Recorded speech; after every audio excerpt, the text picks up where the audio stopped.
سلام تعنا هبلنا كبراتن كبرانن ازي ديجيتال وياني لومي اب مدبنا خاب دوباتنا رحيقنا بزبلت جناخ تاريخان كانزان مس تاريخنا كانزان زمساسل ነገር ናብዘሎ ሀገር ኢራን ክንወስደኩም ኢና ኢራን ኣብዝሰም ብርቱ ህዝባ ማዕበልትና ወጻላ ህዝቢን ነጻነት አዴታት ንፍትሒ ምን ሰያት ንመጻይኦን ክብሩ ደም ይኸፍሉለው ብዙ ወሳኒ ታሪኻዊ እዋን ሓደ ድምጽ ካብ ስደት መጽኡ ንመንደቕ ሳንሱር በት ይኹን ኢራን የናውጻሎ እሱ ድማ ድምጽ ናይተናይ ቀደም ንግስቲ ኢራን ንግስቲ ፋራህ ፓህላቪ እዚ መልእኽቲ እዚ ንኢራን ጥራሕ ዘይኮነስ ንዓና እንተጋሩ ካብኡ ናብ ቃልሲን ዘለው ህዝብታት ዘመሓላልፎ መልእኽቲ ዓብይ ታሪኽ ኢራን ካብቲ ዝነበረቶ ጫፍ ስልጣንን ኣብዚ ሕጂ ዘላቶ ውድቀት ከመይ ይመስል እቲ ካብ ስደት ዝመጸ መልእኽቲ እንታይ ሓይል ኣለዎ ምስ ቃልሲ ህዝቢ ትግራይ ከመይ ይተኣሳሰርን ሎሚ ብዝርዝር ክንሪኦም ኢና ሓቢርኩም ናጽና ኢራን መን እያ ነይራ ሎሚ ከዓ ምንታይ ኩነታት ትርከብ ዝብል ሓፂር መልሲ ክንርኢ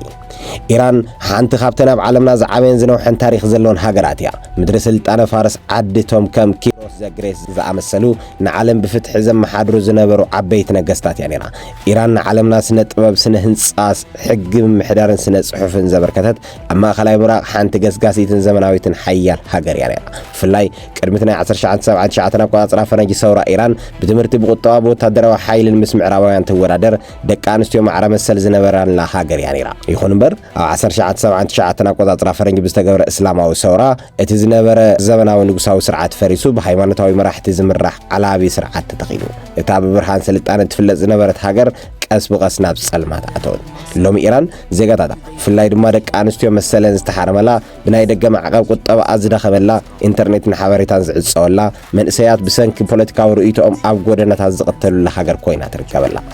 እቲ ናይ ቀደም ግርማ ፋርስ በቲ ሕጂ ዘሎ ጨቋን ስርዓት ተደቢዙ ይርከብ ኣብዚ ፈታን እዋን እዩ ድማ ህዝቢ እንደገና መሰል ናይ ከበር ኢሉ ናብ ጎደና ዝወፀ ኣብዚ ህዝባዊ ናዕቢ ማእኸል ኮይነን መልእኽቲ ዘመሓላልፋ ዘለዋ እምበኣር ንግስቲ ፋራህ ፓህላቪ እየን ንሰን በዓልቲ ቤቶም ናይቲ መወዳእታ ንጉስ ኢራን መሐመድ ረዛ ፓህላቪ ኮይነን ካብ 1959 ክሳብ 1979 ኣቆጻጽራ ፈረንጂ ንግስቲ ኢራን ነይረን ኣብቲ ግዜ ንግስነተን ብፍላይ ኣብ ጉዳይ ባህሊ ጥበብ መሰልን ደቂ ኣንስትዮ ትምህርቲ ዓብይ ተራስ ዝነበረን እየን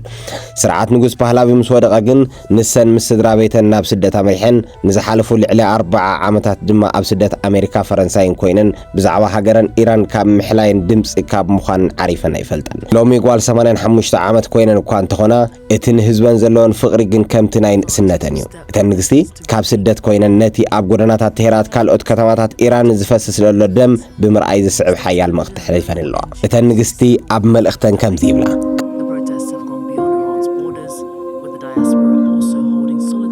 ክብራት ደቂ ሃገረይ ልበይ ተሰይርሉ ኣብዚ ሎም መዓልቲ ከም ንግስቲ ጥራሕ ዘይኮነስ ከም ሓንቲ ኣዶ ኮይነ እየ ዝዛረብ ዘለኹ እቲ ኣብ ጎደናታት ዝፈስስ ዘሎ ደም ንጹሃት ደቅና ነቶም ደቀይ ብምስኣነ ዝስምዓኒ ዘይፅውር ሓዘን መሊሱ ይሕድሶ ኣሎ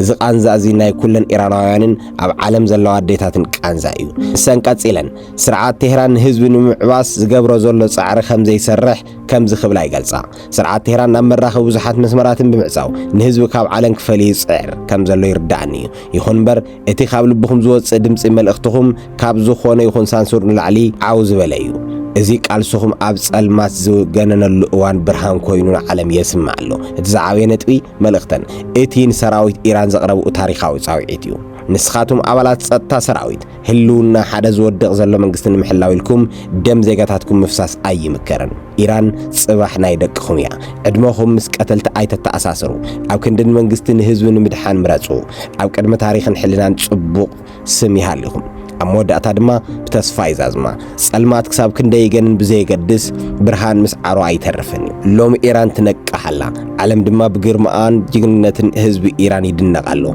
ጽንዑ ኣብ ነጻነትኩም ክትራኸቡ ኢኹም ኣብዚ መልእኽቲ ናይ ንግስቲ ፋራህ ፓህላቪ እንታይ ንማር ብፍላይ ኣብ ፖለቲካዊ ስነ ሓሳብ ለውጢ ተራናይቶም ኣብ ስደት ዘለዎ መራሕትን ኣብ ውሽጢ ዘሎ ህዝብን ከመይ ይተኣሳሰር ኣብ ፖለቲካዊ ስነ ሓሳብ ሓደ ስርዓት ክልወጥ እንተኾይኑ እቲ ኣብ ስደት ዘሎ ዲፕሎማስያዊ ሓይሊ ምስቲ ኣብ ውሽጢ ዘሎ ህዝባዊ ማዕበል ተዋሃሂዱ ክሰርሕ ከም ዘለዎ ይእመን እዚ ርክብ እዚ ኣብ ሰለስተ ዓበይቲ ዓንቀጻት ይምርኮዝ ሓደ ስደት ከም ዓለማዊ መጉልሒ ድምፂ ኣብ ውሽጢ ሃገር ዘሎ ህዝቢ ብሳንሱር ብምዕፃው ኢንተርኔት ተዓቢሱ ክሳቀ ከሎ እቶም ኣብ ስደት ዘለው ከም በዓል ንግስቲ ፋራ ፓህላዊ ዝኣመሰሉ መራሕቲ ድምፂ ናይቲ ህዝቢ ይኾኑ ዲፕሎማሲያዊ ጸቕጢ ብምፍጣር ነቲ ኣብ ውሽጢ ዝግበር ዘሎ ግፍዒ ገበን ኣንጻር ሰብኣውነት ተባሂሉ ክፍረጅን እገዳታት ክንበረን ይሰርሑ ከምኡውን ስርዓት ኢንተርኔት ክዓፁ ከሎ እቶም ኣብ ስደት ዘለው ነቲ ሓበሬታ ናብ ዓለም የቃልዑ እቲ ካልኣይ ስነ ልቦናዊ ምትእስሳር እዩ እቲ ዝዓበየ ነገር ኣብ መንጎ ስደተኛታት መራሕትን ኣብ ጎንና ዝቃለሱ ዘሎ ዜጋን ኩሉ ዝግባእ ምትእምማን እዩ ንግስቲ ፋራ ከም ኣደ ልበይ ተሰይሩ ክብላ ከለዋ ነዚ ኣብ ውሽጢ ዘሎ ህዝቢ በይንኹም ኣይኮንኩምን ዝብል ዓብይ ሞራላዊ ሓይሊ ይህቦ እዚ ድማ ነቲ ተቃላሳይ ተስፋ ይህቦ እቲ ሳልሳይ ናይ ስነ ምግባርን ሓላፍነትን ብድሆ እዩ ስደት መቃብር ቃልሲ ዘይኮነስ ቤት ጽሕፈት ዲፕሎማሲ ክኸውን ይግባእ እቲ ኣብ ውሽጢ ዘሎ ህዝቢ ሞተር ናይቲ ለውጥ ክኸውን ከሎ እቲ ኣብ ስደት ዘሎ ድማ ነዳዲ ኮይኑ ከገልግል ይግባእ እዚ ክልተ ሓይሊ እዚ ተሳኒኡ እንተዘይሰሪሑ እቲ ቃልሲ ንነዊሕ እዋን ክጓተት ወይ ድማ ብጸላእቲ ክምለኽ ይኽእል እዩ እዚ ናብቲ ነገድ ሰና ነጥብ ንምጻእ ኢራንን ትግራይን እንታይ ይራኸበን ታሪኽ ኢራንን ታሪኽ ትግራይን ክንርኢ ከለና ብዙሕ ዝመሳሰሉ ነገራት ኣለዉ ካብኣቶም ሓሙሽተ ንርአ ታሪኻዊ ግዝፈት ከምቲ ኢራን ምድሪ ስልጣነ ፋርስ ዝነበረት ትግራይ እውን ምድሪ ስልጣነ ኣኽሱም መሰረት ታሪኽን እምነትን ብምዃና ይፍለጥ ክልቲኦም ህዝብታት ዓብዪ ናይ ታሪኽ መንነትን ሓበንን ዘለዎም ኣብ ዓለም ጽልዋ ዝነበሮም ህዝብታት እዮም ካልኣይ ፈተና ምጥፋእ መንነት ከምቲ ኣብ ኢራን ዘሎ ስርዓት ነቲ ዝነበረ ክብሪ ፋርስ ክድምስስ መንነቶም ክቕይርን ዝጽዕር ኣብ ልዕሊ ህዝቢ ትግራይ እውን ዝበፅሐ ኩናት ጽንታን ንመተት ታሪኽን ህዝቢ ትግራይ ንምጥፋእ ዝዓለመ ምንባሩ ዝዝከር እዩ ሳልሳይ ተራ ደቂ ኣንስትዮን ኣዴታትን ንግስቲ ፋራ ከም ኣደ የዛረብ ዘለኹ ኢለን ኣብ ትግራይ እውን ኣዴታት ዝተመሰከሙ መከራን ዘርኣዩ ጀግንነትን ምስቲ ናይ ኢራን ኣዴታት ይመሳሰል ቃንዛ ኣዴታት ዶብ የብሉን ቆራጽነት ኣዴታት እውን ከምኡ ራብዓይ ተራ ዲያስፖራ ኣብ ኢራን ዘሎ ህዝቢ ኢንተርኔት ምስ ተዓፀዎ እቶም ኣብ ስደት ዘለዉ ድምፂ ኮይነዎ ንሕና ተጋሩ እውን ኣብ ጽንኩር እዋን ኩናት ዲያስፖራ ትግራይ ልክዕ ከም ዲጂታላዊ ሰራዊት ኮይኖም ድምፂ እቲ ዝተዓበሰ ህዝቢ ኮይኑ እዩ ሕጂ እውን እንተኾነ ከምቲ ንግስቲ ፋራህ ዝበልኡ እቲ ኣብ ስደት ዘሎ ሓይሊ ምስቲ ኣብ ውሽጢ ዘሎ ህዝቢ ብስትራቴጂካዊ ተተኣሳሲሩ ንዳግም ህንፀት ንፖለቲካዊ ውሕስነትን ትግራይ ክሰርሕ ትምህርቲ ክወስደሉ እዩ ሓምሻይ ሓድነት ሰራዊትን ህዝብን እተን ንግስቲ ሰራዊት ኢራን ምስ ህዝብኹም ደወሉ ኢለን ኣለዋ እዚ ንዓና ተጋሩ ሓድሽ እኳ እንተዘይኮነ ሰራዊት ትግራይ ካብ ህዝቢ ዝወፀ ንህዝቢ ዝተሰውአ ብምዃኑ እዚ ናይ ኢራን ተመክሮ ሓደ ህዝቢ ዕጥቅሉ ብምዘወሃህድ ዘይሰዓር ሓይሊ ከም ዝህልዎ ዘዘኻኽር እዩ እዚ ኣብ ትግራይ ልቢ ክበሃለሉ ካብ ዝግባእ ነገራት ሓደ እዩ ክብራትን ተኸታተልቲ መደብ ንግስቲ ፋራህ ፓህላዊ ብሓንቲ ቃልያ ተዛዚማ ንሳ ድማ ተስፋ ጸልማት ክሳብ ክንደየናይ ይግነን ብዘይገድስ ብርሃን ምስዓሩ ከም ዘይተርፍ ታሪኽ ይምህር እቲ ኣብ ማእኸል ምብራቕ ዝነፍስ ዘሎ ናይ ለውጢ ንፋስ ንኹሎም ብጭቆና ዝሓለፈ ህዝብታት ሓበራዊ ቋንቋ እዩ ንሎሙ ዝነበረና መደብ በዚ ይዛዘም ቀጻል እስካብ ንረኽብ